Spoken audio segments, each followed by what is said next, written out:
Je me tourne vers le jeune Clément Le Saffre qui va nous parler nouvelles technologies. Alors Clément, il paraît que nos claviers pourraient changer, nos claviers d'ordinateur. C'est quoi cette histoire? Oui, absolument. C'est l'AFNOR, en fait l'organisme français qui définit les normes pour tous les objets qu'on utilise, qui a dévoilé cette semaine 2 nouveaux claviers, 2 nouvelles organisations des touches. Pour être précis, ça fait 3 ans qu'il planche sur la question sur demande du ministère de la Culture. Je vous arrête tout de suite et j'arrête l'AFNOR. J'ai mis assez de temps pour réussir à taper à peu près rapidement. On va pas changer les claviers maintenant. Ils sont très bien nos claviers. Qu'est-ce qu'on fait changer? L'AFNOR n'est pas du tout d'accord. Elle est même très sévère. Dans un rapport, elle estime qu'il est, je cite, presque impossible d'écrire en français correctement avec un clavier commercialisé en France. En fait, on ferait trop de fautes de frappe, trop de fautes de français quand on tape vite.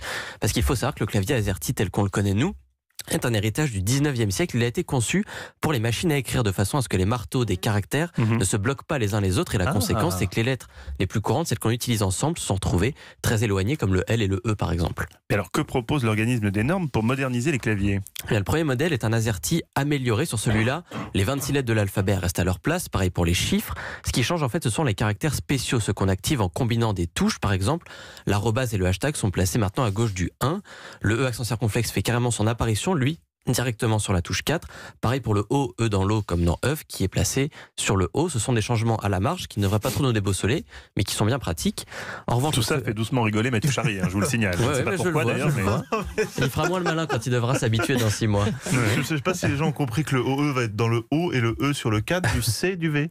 Mais vous savez que les auditeurs, parce que moi je pense à nos ils ont auditeurs, leur calepin Rodia, ils notent en photo. Voilà, en photo, ça sera plus simple. Et donc il y a ce premier clavier, il y en a surtout un deuxième, ça s'appelle le Bepo. Il existe déjà depuis 2003, mais personne ne l'utilise ou presque. Pourtant l'AFNOR estime qu'il est le plus ergonomique, le plus efficace pour la saisie du français.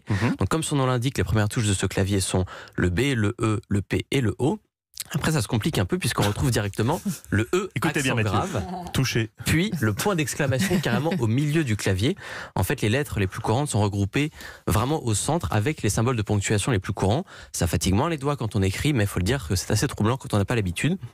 Cette nouvelle norme sera donc publiée en septembre et les claviers arriveront dans la foulée. Ah mais parce que tout ça c'est déjà décidé? C'est déjà décidé, en fait c'est une consultation qui a eu lieu pendant 3 ans, il y a eu des spécialistes qui ont été consultés. Les prochains ordinateurs qu'on va acheter, ils sont comme ça? Exactement. Ah mais ça va vraiment révolutionner notre vie Clément. Exactement. Mais il fallait mettre une musique genre, vous savez, Révolution de Georges Delru, quelque chose comme ça, pour qu'on comprenne que je suis trop humble pour ça. Là, vous êtes trop humble effectivement.